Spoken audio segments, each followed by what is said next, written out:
peut tout simplement dire que le match de demain, c'est un match important comme tout le reste. On va l'aborder avec toute la sérénité possible. Merci. On sait qu'on est loin.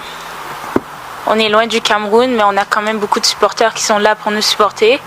On vous dit un gros merci et continuez à nous supporter. On va tout faire pour vous rendre fiers.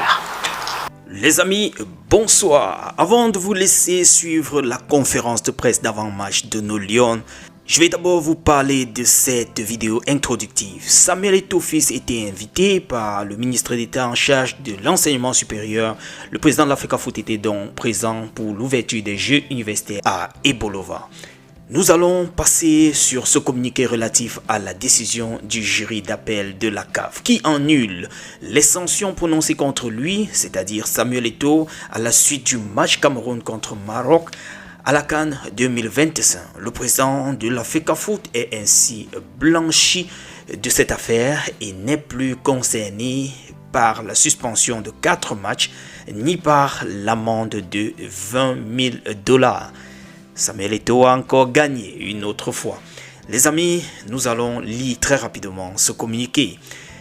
Dans le cadre de l'affaire opposant la CAF au président de la Fédération camerounaise de football, M. Samuel Eto'o-Fils, et concernant le match numéro 46 CAN Maroc 2025, Cameroun contre le Maroc du 9 janvier 2026, le jury d'appel de la CAF a, par décision rendue le 5 août 2026, annulé avec tous les effets de droit qui s'imposent les sanctions qui avaient été prononcées à son encontre.